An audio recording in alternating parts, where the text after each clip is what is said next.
Blackstone Audio presents In the Shadow of Edgar Allan Poe, Classic Tales of Horror, 1816 to 1914, edited by Leslie S. Klinger. This book is read by Traber Burns, Gildert Jackson, Saskia Marleveld, James Langton, John Lescaut, Keith Sarabika, Tavia Gilbert, Marguerite Gavin, Simon Preble, Derek Perkins, and Simon Vance.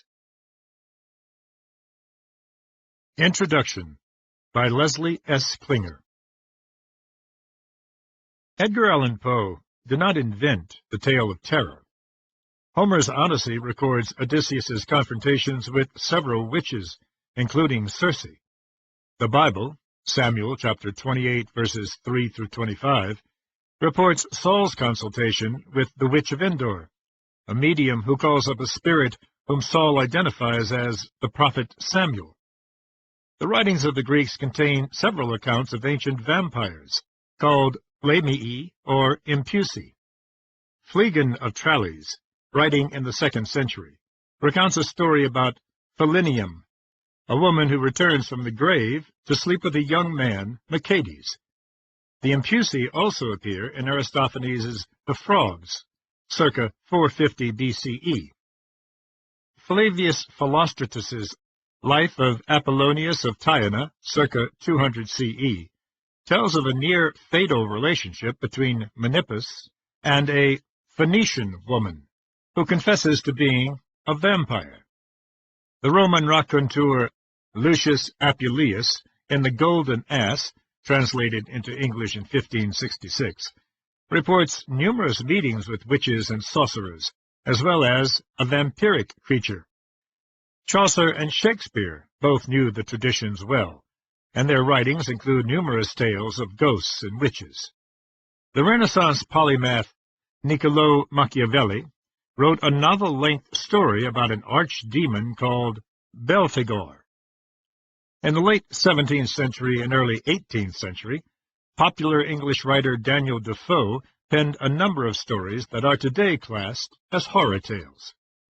However, the true flowering of stories of horror, picture the emergence of creeping, pustulent vines rather than flowers, began in the late 18th century.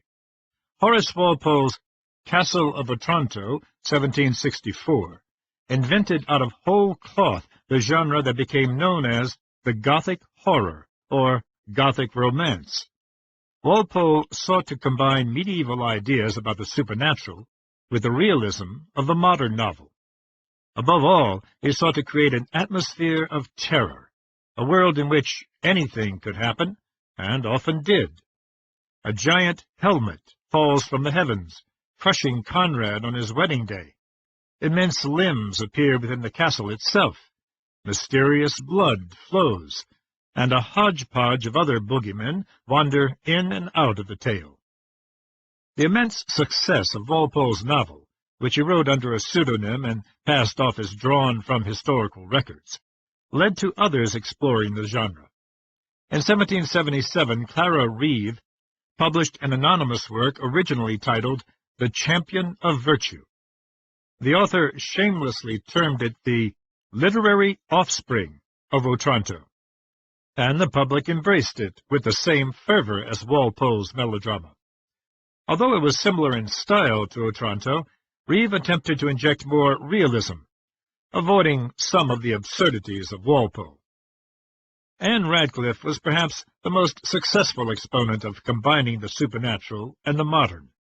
Radcliffe's 6 novels, most notably The Mysteries of Udolpho, 1794, parodied brilliantly by Jane Austen in Northanger Abbey, 1817, although likely written 1798 to 1799, all focused on young heroines confronted with mysterious castles and even more mysterious nobles.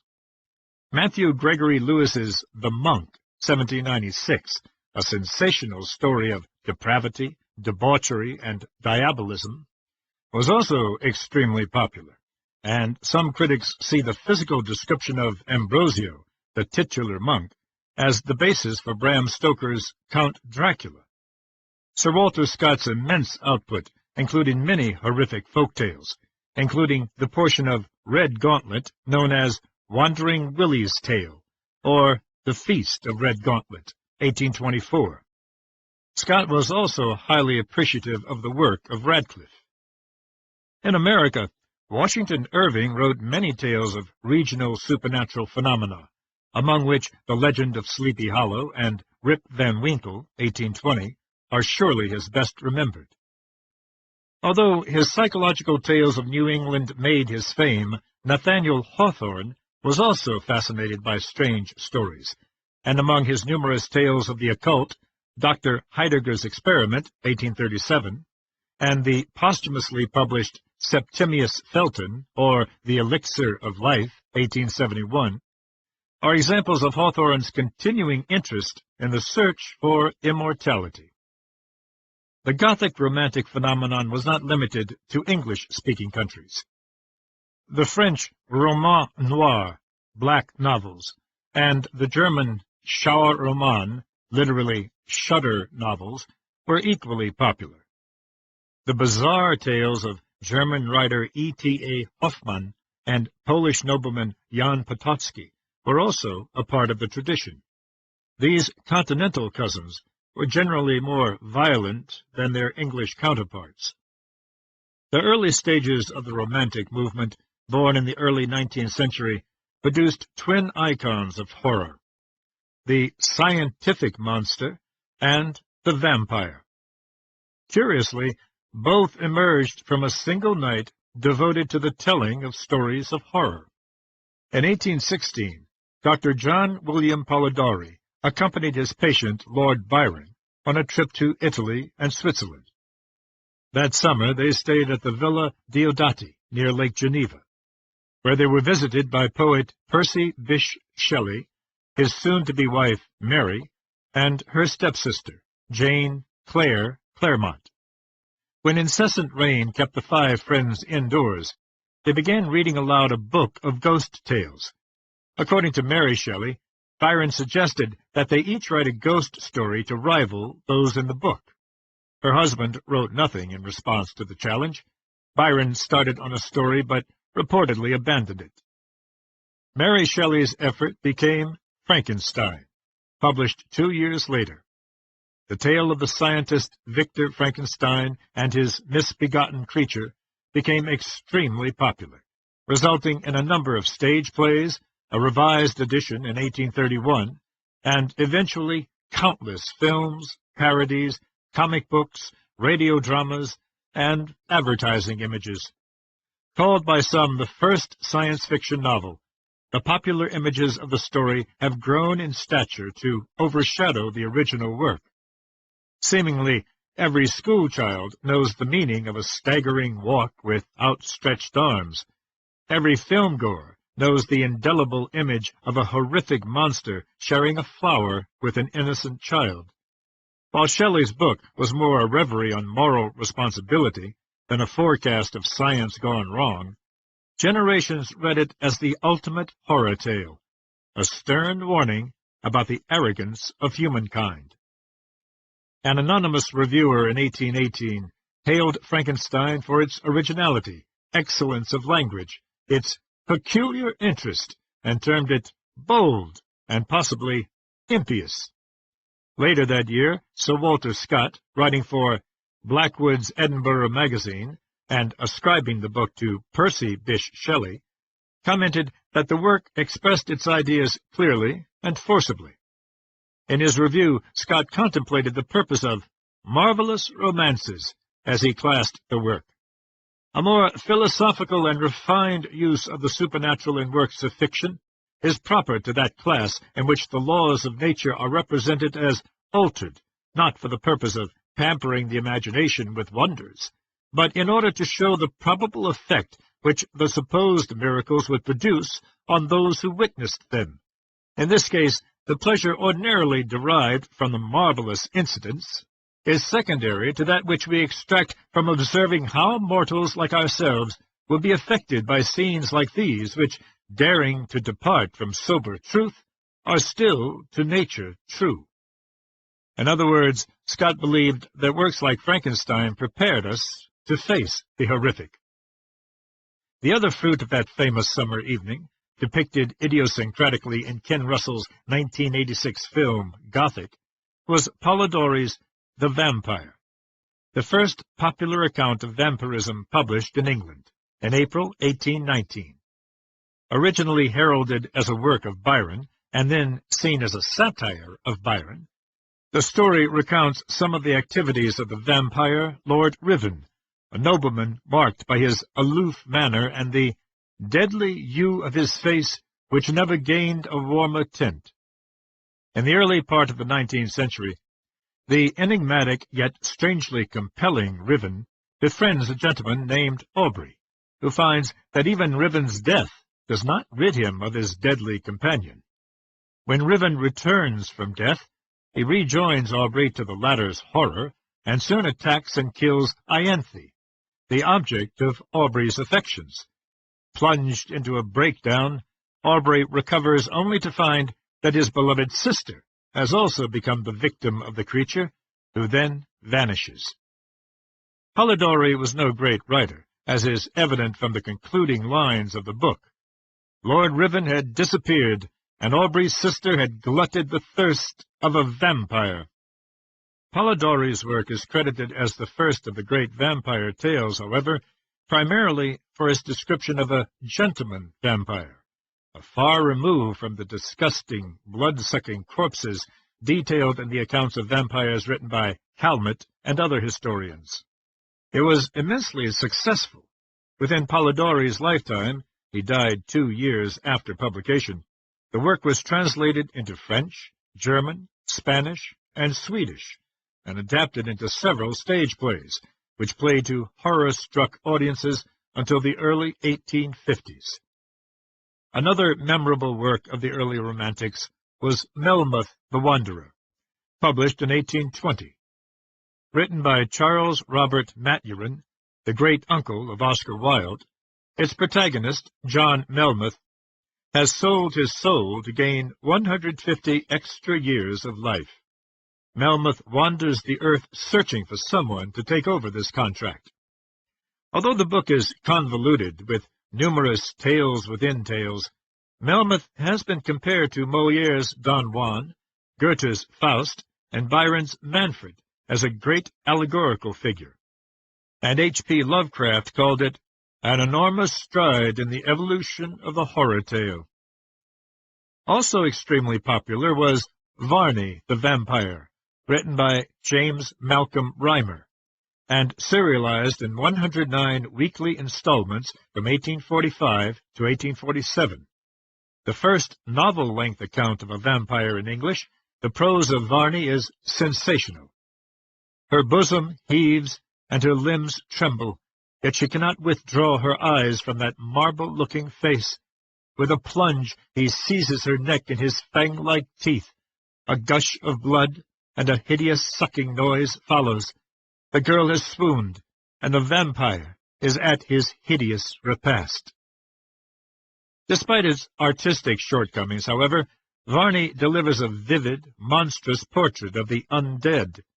The vampire is Sir Francis Varney, born in the 17th century, frequently reborn from the dead, a tall, gaunt figure whose face, similar to Riven's, is perfectly white, perfectly bloodless, with eyes like polished tin and fearful-looking teeth projecting like those of some wild animal, hideously, glaringly white and fang-like.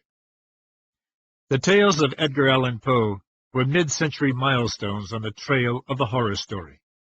Beginning in 1835 with Berenice, a dark tale of a man who becomes obsessed by his lover's teeth. Poe's stories covered the gamut of science fiction, mystery, and horror. It is impossible to overestimate their influence. In many of his works, Poe strove to create a single effect for the tale, focusing on an intense emotional experience. Poe was widely hailed in Europe, especially after Charles Baudelaire translated his work into French between 1852 and 1865, achieving the dubious distinction of being the first American author to be better regarded abroad than at home.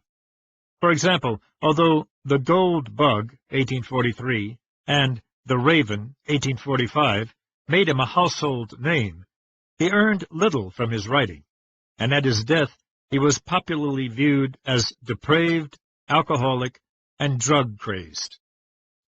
Poe's best stories traverse the ranges of existentialism, pondering the inexorable nature of time and death and the indifference of God, and the depths of the human soul.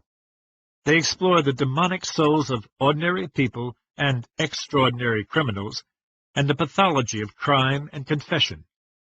Poe's work is read far more widely today than it was in the 19th century. Poe is the grand master of horror writing, and it is no surprise that iconic images of Poe and his Raven form the logos of the Mystery Writers of America and the Horror Writers Association. Poe's immediate legacy was the stories of Ambrose Bierce, Charles Dickens, and Wilkie Collins, all of whom wrote immensely popular tales of visitations by ghosts and other strange occurrences.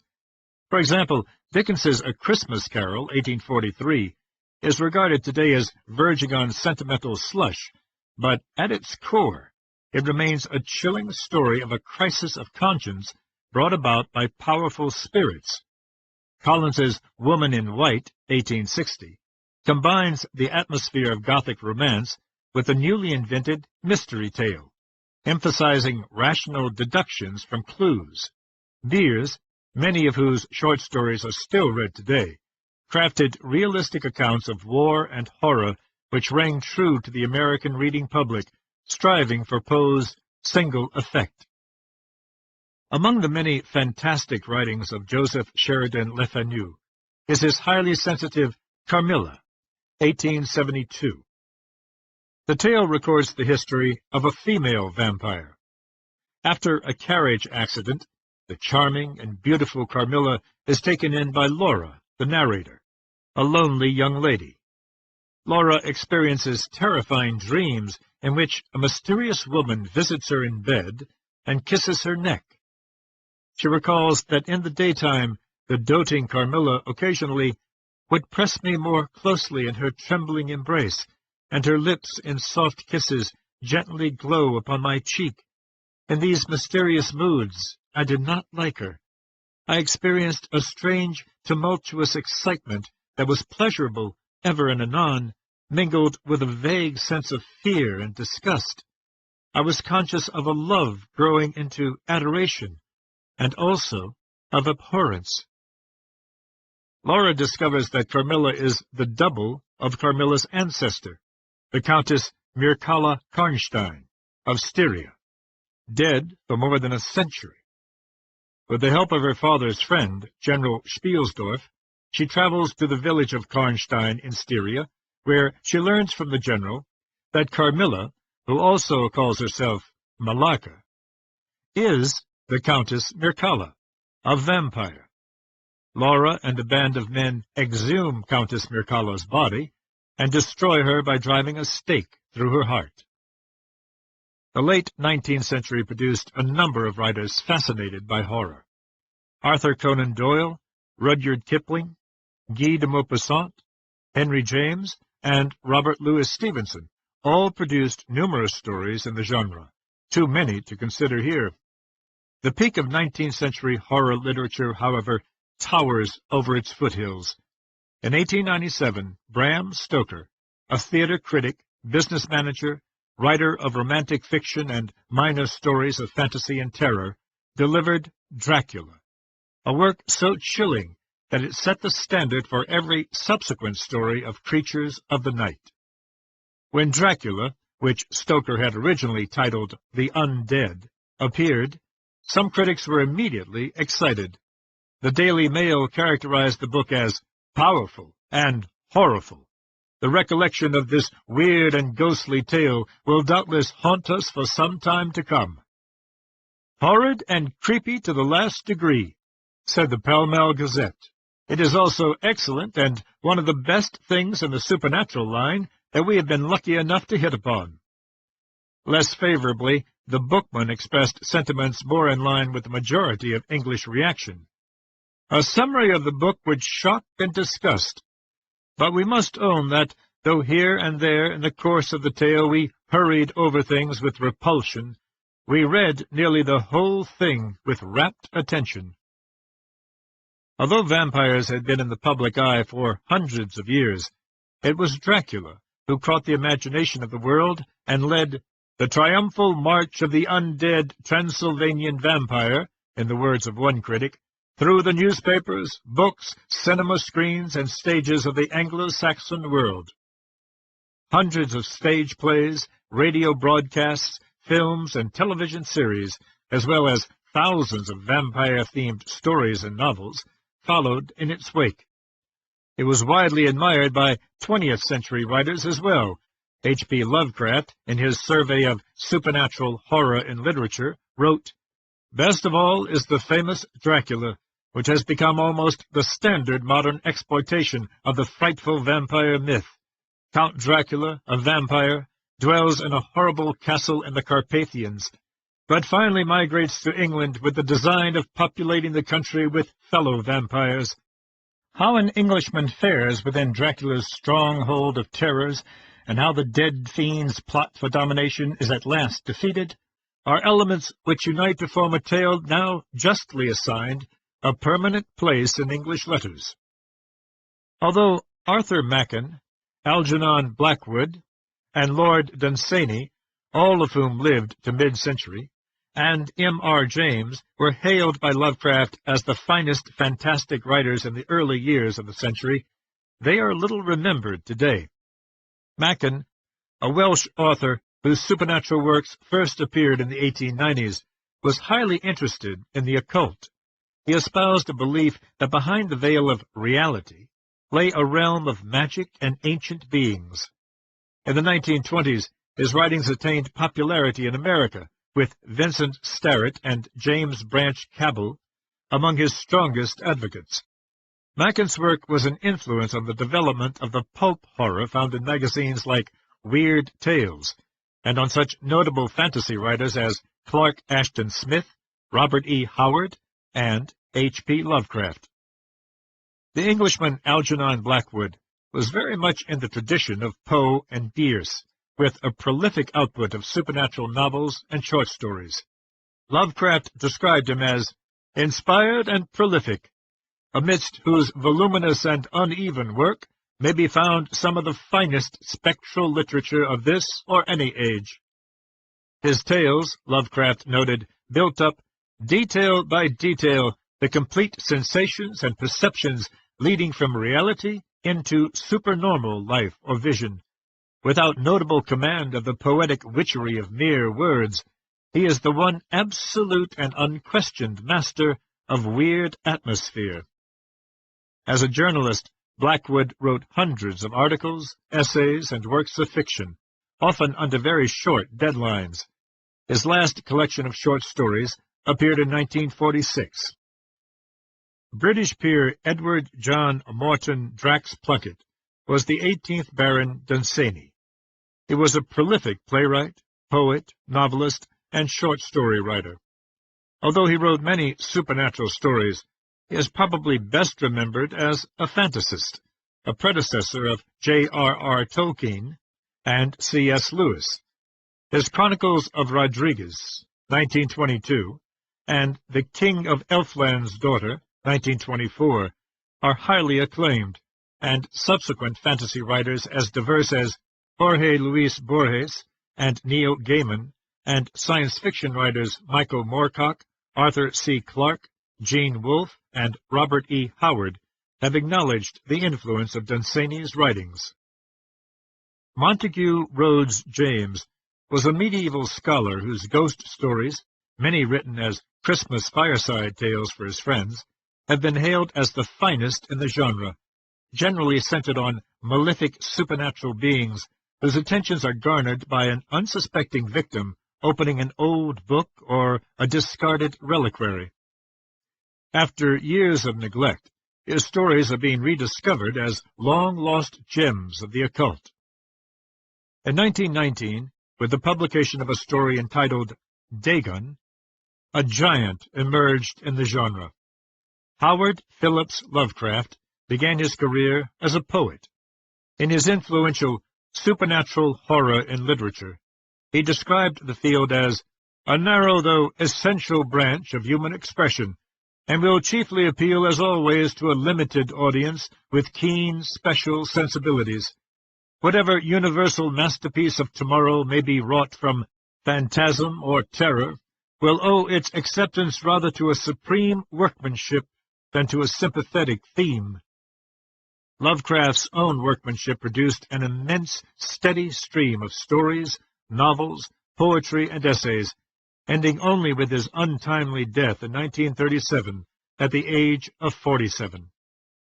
Dagon was the first of Lovecraft's pieces to explore his self-created mythos of a pantheon of extra-dimensional deities which predate the birth of humankind.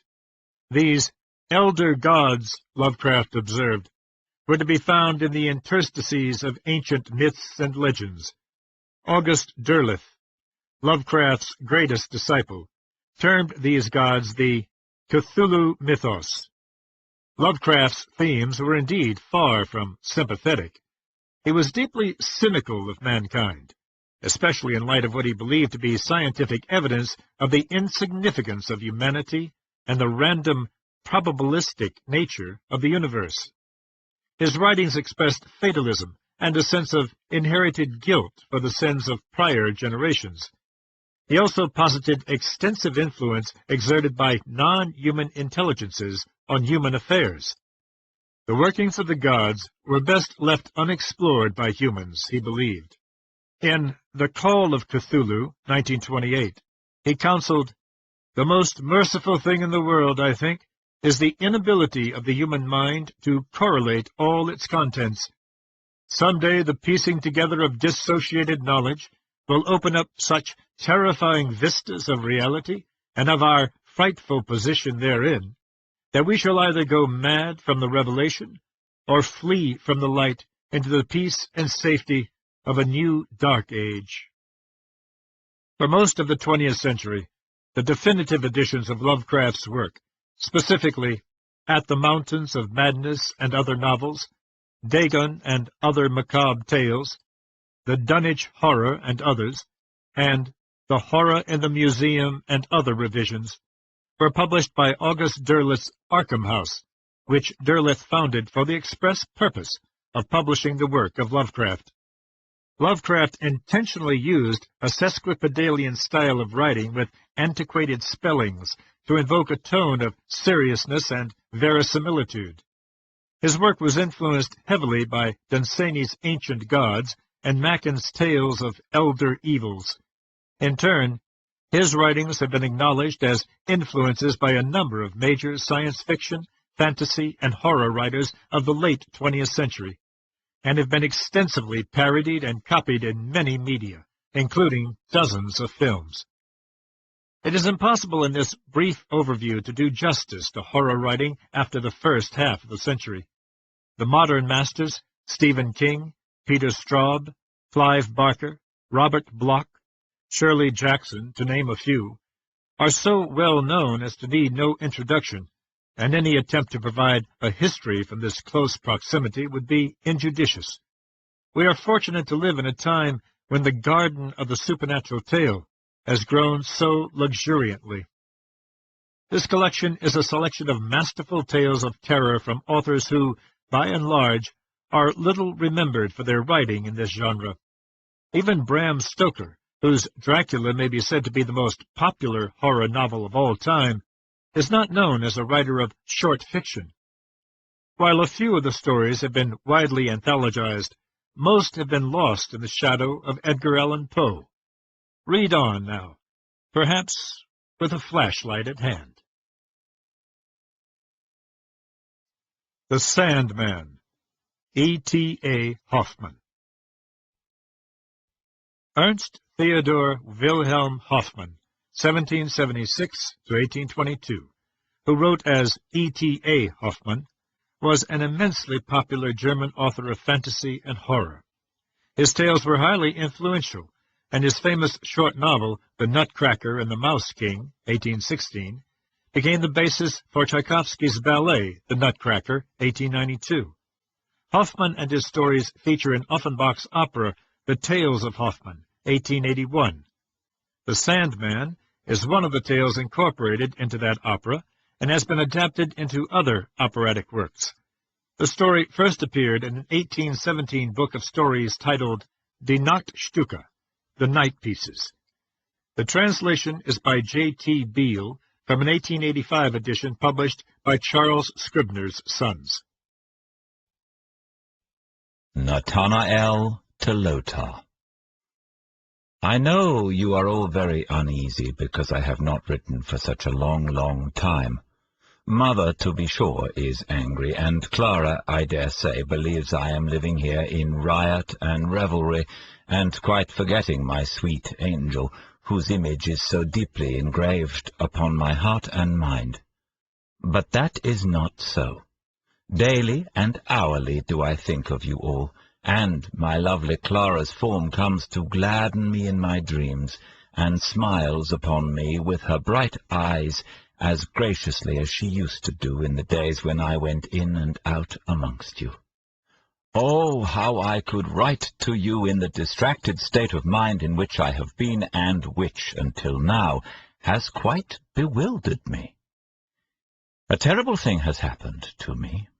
Dark forebodings of some awful fate threatening me are spreading themselves out over my head like black clouds, impenetrable to every friendly ray of sunlight. I must now tell you what has taken place. I must.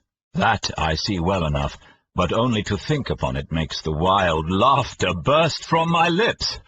Oh, my dear, dear Lothar, what shall I say to make you feel, if only in an inadequate way, that which happened to me a few days ago could thus really exercise such a hostile and disturbing influence upon my life?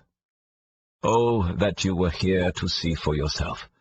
But now you will, I suppose, take me for a superstitious ghost-seer. In a word, the terrible thing which I have experienced, the fatal effect of which I in vain exert every effort to shake off, is simply that some days ago, namely on the 30th of October, at 12 o'clock at noon, a dealer in weather glasses came into my room and wanted to sell me one of his wares.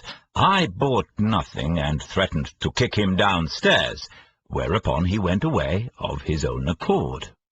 You will conclude that it can only be very peculiar relations intimately intertwined with my life, that can give significance to this event, and that it must be the person of this unfortunate hawker which has had such a very inimical effect upon me. And so it really is.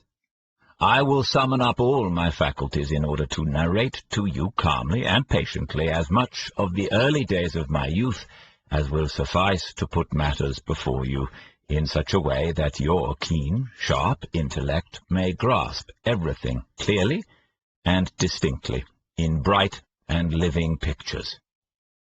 Just as I am beginning, I hear you laugh, and Clara say, "What's all this childish nonsense about?" Well, laugh at me, laugh heartily at me, pray do.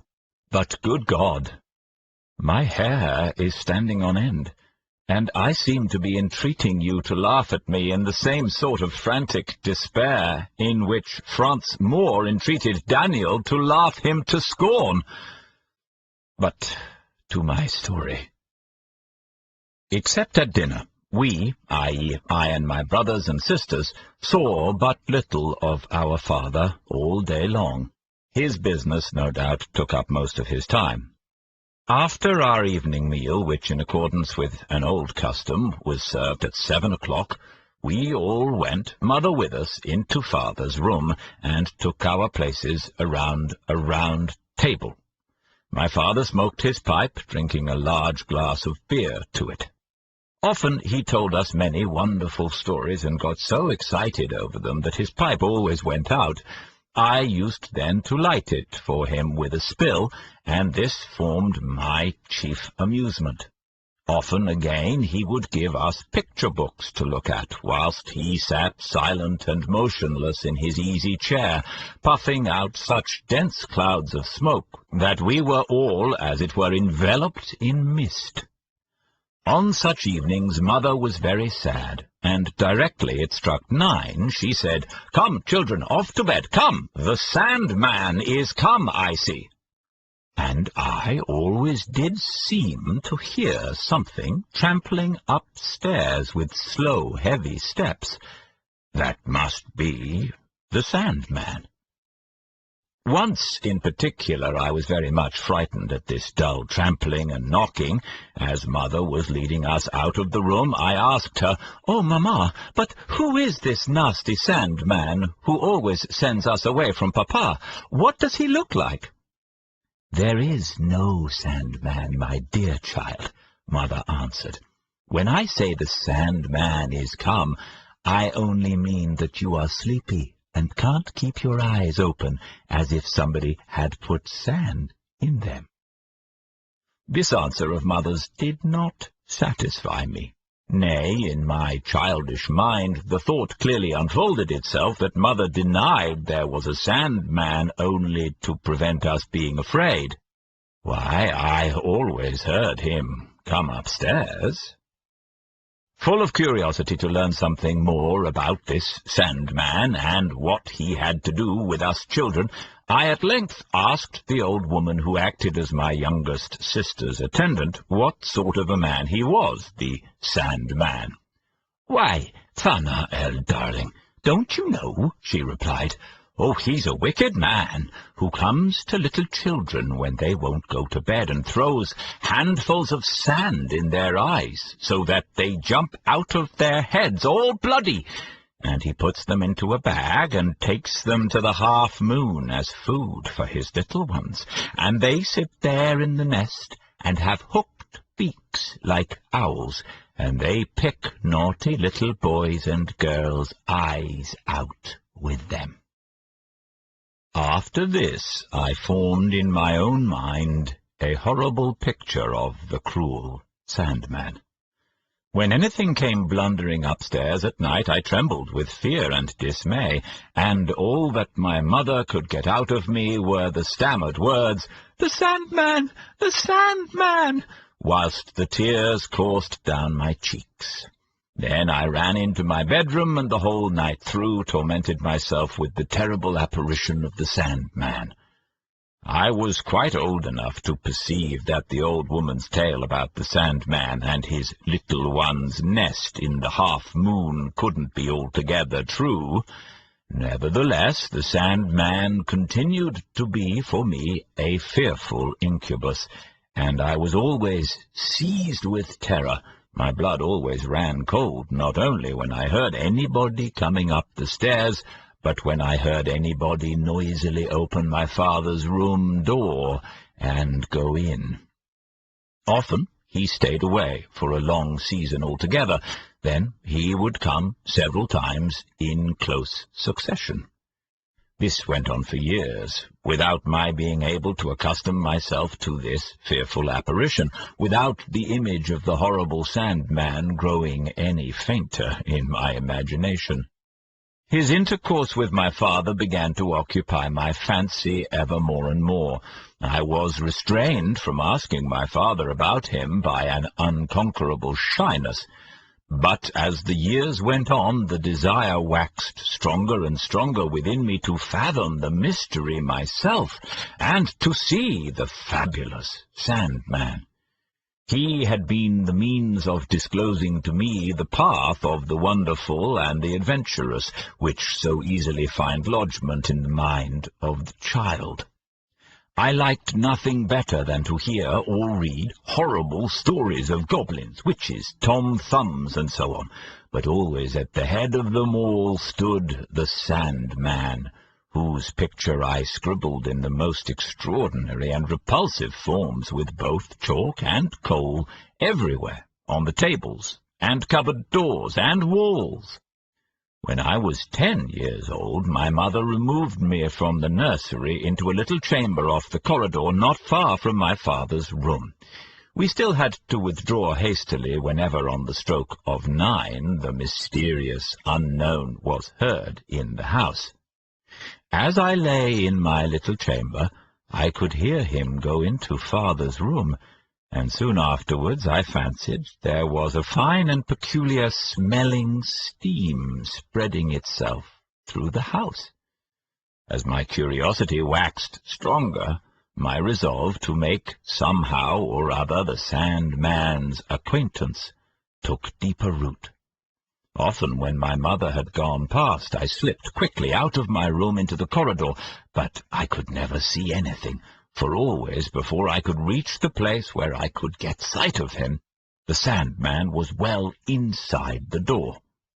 At last, unable to resist the impulse any longer, I determined to conceal myself in father's room, and there wait for the Sandman. One evening I perceived from my father's silence and mother's sadness that the Sandman would come. Accordingly, pleading that I was excessively tired, I left the room before 9 o'clock and concealed myself in a hiding-place close beside the door. The street door creaked, and slow, heavy, echoing steps crossed the passage towards the stairs. Mother hurried past me with my brothers and sisters. Softly, softly, I opened father's room door. He sat, as usual, silent and motionless, with his back towards it. He did not hear me, and in a moment I was in, and behind a curtain drawn before my father's open wardrobe, which stood just inside the room. Nearer and nearer and nearer came the echoing footsteps. There was a strange coughing and shuffling and mumbling outside. My heart beat with expectation and fear. A quick step now, close, close beside the door, a noisy rattle of the handle, and the door flies open with a bang. Recovering my courage with an effort, I take a cautious peep out. In the middle of the room, in front of my father, stands the Sandman, the bright light of the lamp falling full upon his face. The Sandman, the terrible Sandman, is the old advocate Coppelius, who often comes to dine with us. But the most hideous figure could not have awakened greater trepidation in my heart than this Coppelius did. Picture to yourself a large, broad-shouldered man, with an immensely big head, a face the color of yellow ochre, grey, bushy eyebrows, from beneath which 2 piercing, greenish, cat-like eyes glittered, and a prominent Roman nose hanging over his upper lip. His distorted mouth was often screwed up into a malicious smile. Then 2 dark red spots appeared on his cheeks, and a strange hissing noise proceeded from between his tightly clenched teeth. He always wore an ash-grey coat of an old-fashioned cut, a waistcoat of the same, and nether extremities to match, but black stockings and buckles set with stones on his shoes. His little wig scarcely extended beyond the crown of his head. His hair was curled round high up above his big red ears, and plastered to his temples with cosmetic, and a broad closed hair-bag stood out prominently from his neck, so that you could see the silver buckle that fastened his folded neckcloth. Altogether he was a most disagreeable and horribly ugly figure, but what we children detested most of all was his big, coarse, hairy hands. We could never fancy anything that he had once touched. This he had noticed, and so, Whenever our good mother quietly placed a piece of cake or sweet fruit on our plates, he delighted to touch it under some pretext or other, until the bright tears stood in our eyes, and from disgust and loathing we lost the enjoyment of the titbit that was intended to please us. And he did just the same thing when father gave us a glass of sweet wine on holidays. Then he would quickly pass his hand over it, or even sometimes raise the glass to his blue lips, and he laughed quite sardonically when all we dared do was to express our vexation in stifled sobs. He habitually called us the little brutes, and when he was present we might not utter a sound, and we cursed the ugly, spiteful man who deliberately and intentionally spoilt all our little pleasures. Mother seemed to dislike this hateful Coppelius as much as we did, for as soon as he appeared, her cheerfulness and bright and natural manner were transformed into sad, gloomy seriousness. Father treated him as if he were a being of some higher race, whose ill manners were to be tolerated, whilst no efforts ought to be spared to keep him in good humour. He had only to give a slight hint, and his favourite dishes were cooked for him, and rare wine uncorked. As soon as I saw this Coppelius, therefore, the fearful and hideous thought arose in my mind that he, and he alone, must be the Sandman.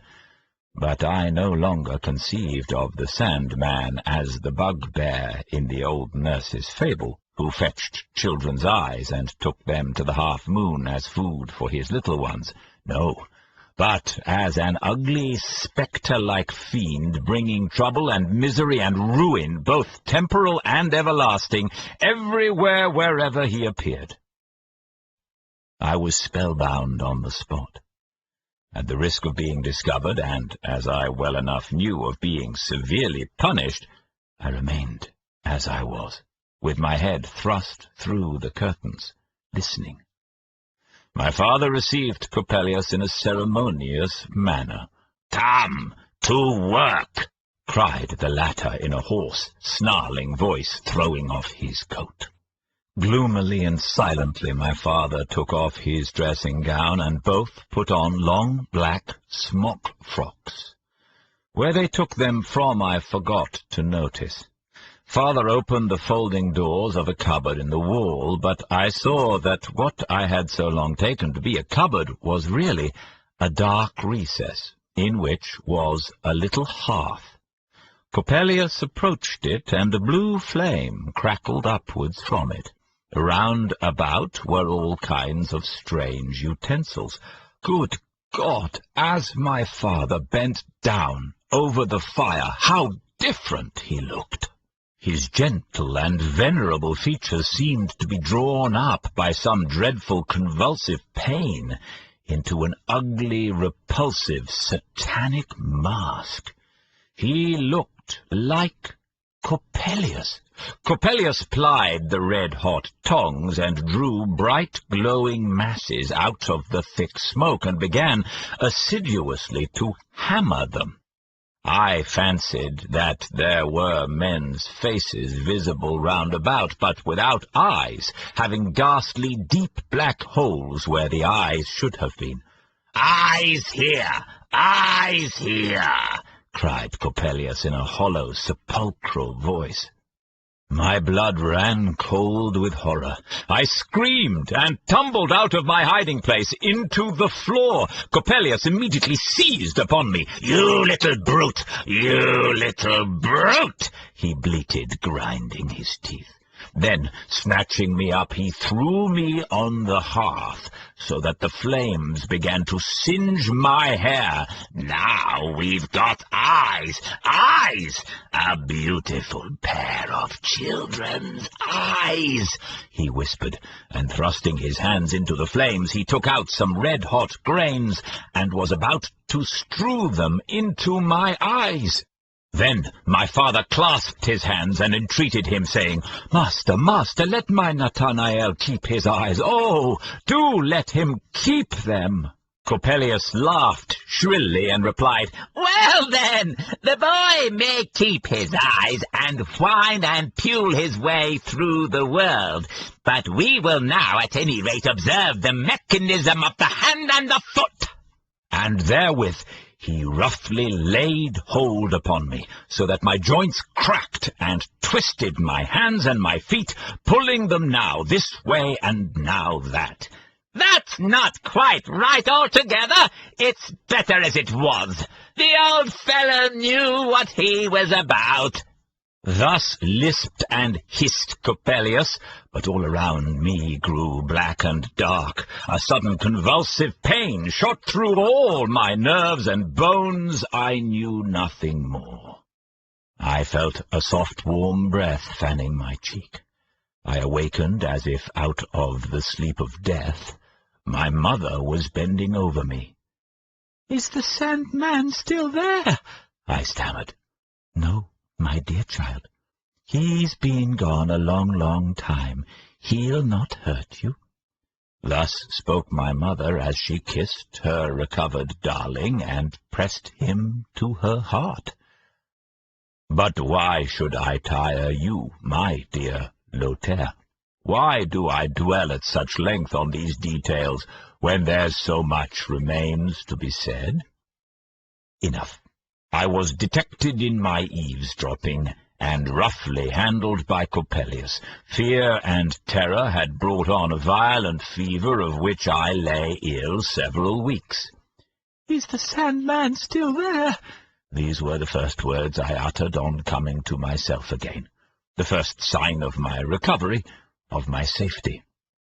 Thus, you see, I have only to relate to you the most terrible moment of my youth for you to thoroughly understand that it must not be ascribed to the weakness of my eyesight, if all that I see is colourless, but to the fact that a mysterious destiny has hung a dark veil of clouds about my life, which I shall perhaps only break through when I die. Coppelius did not show himself again. It was reported he had left the town. It was about a year later when, in pursuance of the old unchanged custom, we sat around the round table in the evening.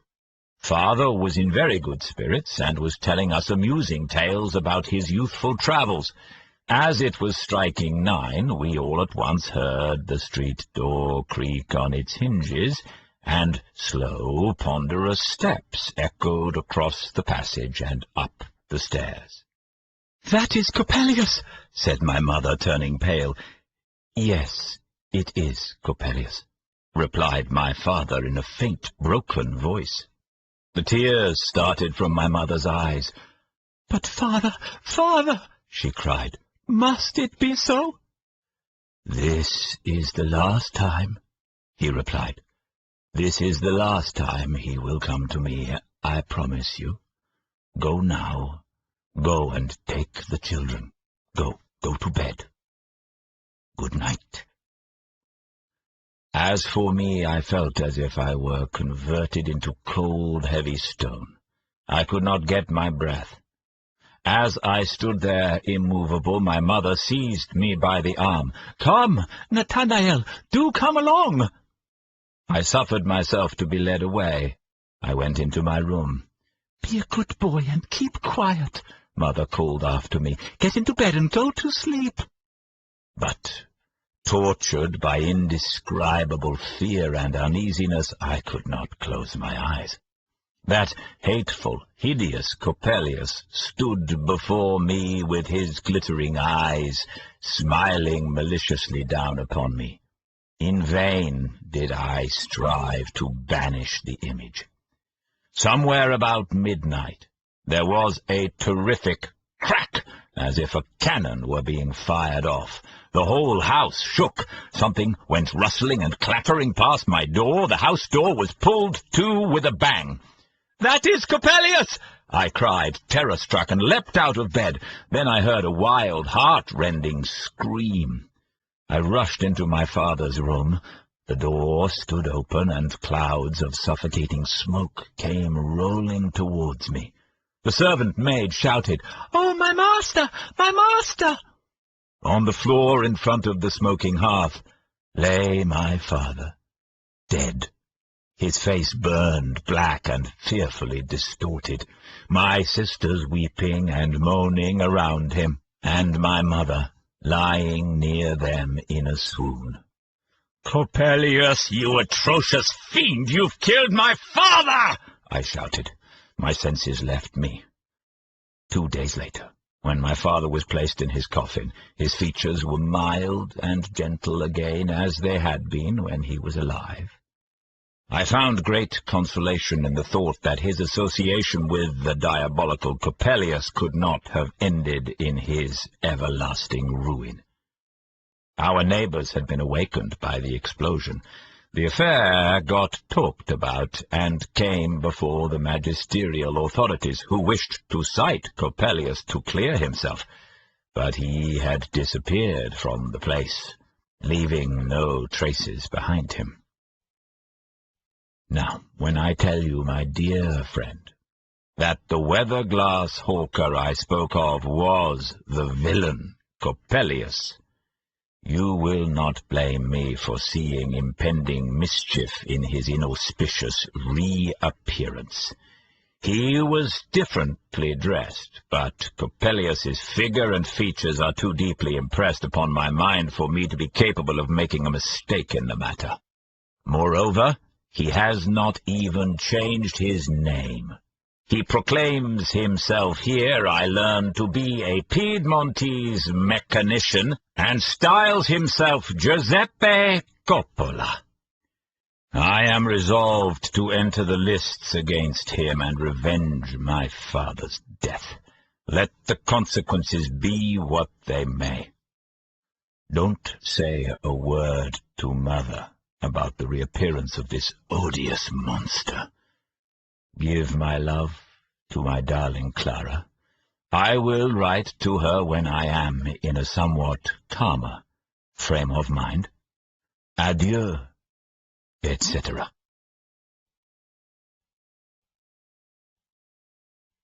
Clara to Nathanael. You are right. You have not written to me for a very long time. But nevertheless, I believe that I still retain a place in your mind and thoughts. It is a proof that you were thinking a good deal about me when you were sending off your last letter to Brother Lothar, for instead of directing it to him, you directed it to me. With joy I tore open the envelope, and did not perceive the mistake until I read the words, "Oh, my dear, dear Lothar." Now I know I ought not to have read any more of the letter, but ought to have given it to my brother. But as you have so often, in innocent raillery, made it a sort of reproach against me that I possessed such a calm, and, for a woman, cool-headed temperament, that I should be like the woman we read of. If the house was threatening to tumble down, I should, before hastily fleeing, stop to smooth down a crumple in the window curtains. I need hardly tell you that the beginning of your letter quite upset me. I could scarcely breathe. There was a bright mist before my eyes. Oh, my darling Nathanael, what could this terrible thing be that had happened? Separation from you, never to see you again. The thought was like a sharp knife in my heart. I read on and on. Your description of that horrid Coppelius made my flesh creep. I now learned for the first time what a terrible and violent death your good old father died. Brother Lothar, to whom I handed over his property, sought to comfort me, but with little success. That horrid weather-glass hawker Giuseppe Coppola followed me everywhere, and I am almost ashamed to confess it, but he was able to disturb my sound and in general calm sleep with all sorts of wonderful dream shapes. But soon, the next day, I saw everything in a different light. Oh, do not be angry with me, my best beloved, if, despite your strange presentiment that Coppelius will do you some mischief, Lothar tells you I am in quite as good spirits, and just the same as ever. I will frankly confess, it seems to me that all that was fearsome and terrible of which you speak existed only in your own self, and that the real, true outer world had but little to do with it. I can quite admit that old Coppelius may have been highly obnoxious to you children, but your real detestation of him arose from the fact that he hated children. Naturally enough, the gruesome Sandman of the old nurse's story was associated in your childish mind with old Coppelius, who, even though you had not believed in the Sandman, would have been to you a ghostly bugbear, especially dangerous to children. His mysterious labors along with your father at night-time were, I dare say, nothing more than secret experiments in alchemy, with which your mother could not be over well pleased, owing to the large sums of money that most likely were thrown away upon them. And besides, your father, his mind full of the deceptive striving after higher knowledge, may probably have become rather indifferent to his family, as so often happens in the case of such experimentalists. So also it is equally probable that your father brought about his death by his own imprudence, and that Coppelius is not to blame for it.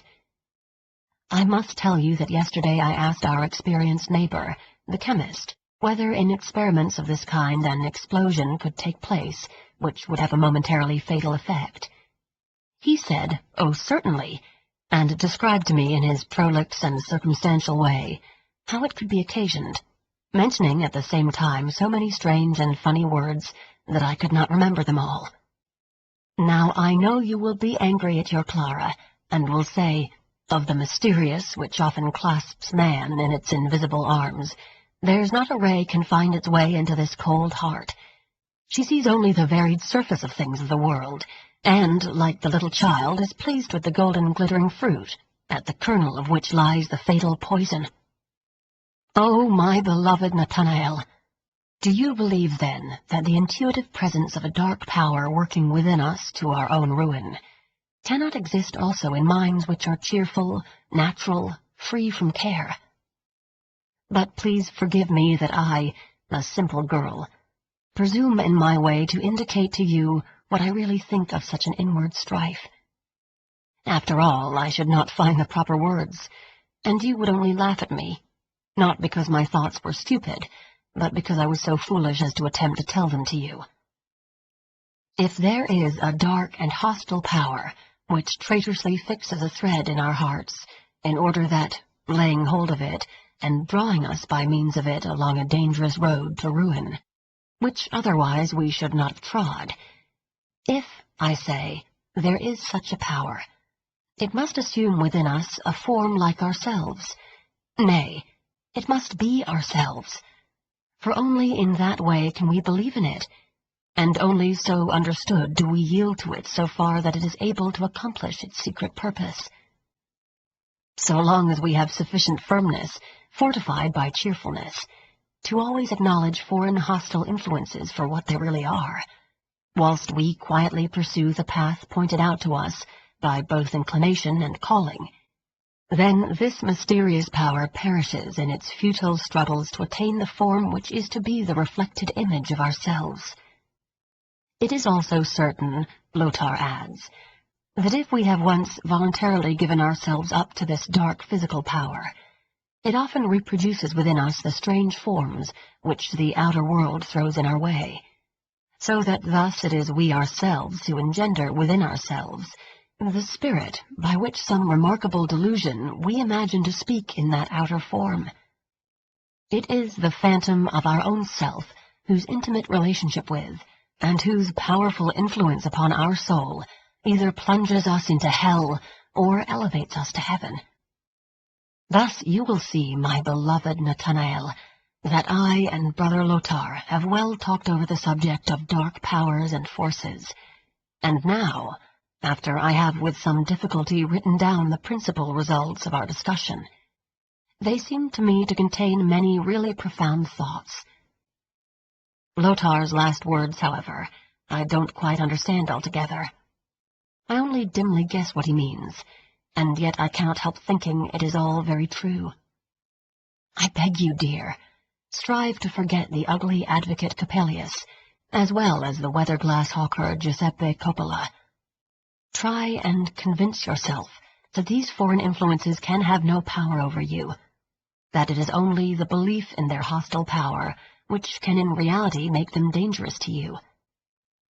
If every line of your letter did not betray the violent excitement of your mind, and if I did not sympathize with your condition from the bottom of my heart, I could in truth jest about the advocate Sandman and weather-glass hawker Coppelius. Pluck up your spirits. Be cheerful. I have resolved to appear to you as your guardian angel, if that ugly man Coppola should dare take it into his head to bother you in your dreams, and drive him away with a good hearty laugh. I am not afraid of him and his nasty hands, not the least little bit. I won't let him, either as advocate, spoil any dainty tidbit I've taken, or as Sandman rob me of my eyes. My darling, darling Nathanael. Eternally your, etc., etc. Nathanael to Lothair. I am very sorry that Clara opened and read my last letter to you. Of course, the mistake is to be attributed to my own absence of mind. She has written me a very deep philosophical letter, proving conclusively that Coppelius and Coppola only exist in my own mind, and are phantoms of my own self, which will at once be dissipated as soon as I look upon them in that light. In very truth, one can hardly believe that the mind which so often sparkles in those bright, beautifully smiling, childlike eyes of hers, like a sweet, lovely dream, could draw such subtle and scholastic distinctions. She also mentions your name. You have been talking about me. I suppose you have been giving her lectures, since she sifts and refines everything so acutely. But enough of this. I must now tell you it is most certain that the weather-glass hawker Giuseppe Coppola is not the advocate Coppelius. I am attending the lectures of our recently appointed professor of physics, who, like the distinguished naturalist, is called Spallanzani, and is of Italian origin. He has known Coppola for many years, and it is also easy to tell from his accent that he really is a Piedmontese. Coppelius was a German, though no honest German, I fancy. Nevertheless, I am not quite satisfied. You and Clara will perhaps take me for a gloomy dreamer, but nohow can I rid of the impression that Coppelius's cursed face made upon me. I am glad to learn from Spallanzani that he has left the town. This Professor Spallanzani is a very queer fish. He is a little fat man with prominent cheekbones, thin nose, projecting lips, and small, piercing eyes. You cannot get a better picture of him than by turning over one of the Berlin pocket almanacs and looking at Cagliostro's portrait engraved by Chodowiecki. Spallanzani looks just like him. Once, lately, as I went up the steps to his house, I perceived that beside the curtain which generally covered a glass door, there was a small chink. What it was that excited my curiosity I cannot explain, but I looked through. In the room I saw a female, tall, very slender, but of perfect proportions and splendidly dressed, sitting at a little table on which she had placed both her arms, her hands being folded together. She sat opposite the door, so that I could easily see her angelically beautiful face. She did not appear to notice me, and there was, moreover, a strangely fixed look about her eyes. I might almost say they appeared as if they had no power of vision. I thought she was sleeping with her eyes open. I felt quite uncomfortable, and so I slipped away quietly into the professor's lecture room, which was close at hand. Afterwards I learned that the figure which I had seen was Spallanzani's daughter, Olympia, whom he keeps locked in a most wicked and unaccountable way, and no man is ever allowed to come near her. Perhaps, however, there is, after all, something peculiar about her. Perhaps she's an idiot or something of that sort. But why am I telling you all this? I could have told you it all better and more in detail when I see you, for in a fortnight I shall be amongst you. I must see my dear sweet angel, my Clara, again. Then the little bit of ill temper which I must confess took possession of me after her fearfully sensible letter will be blown away, and that is the reason why I am not writing to her as well.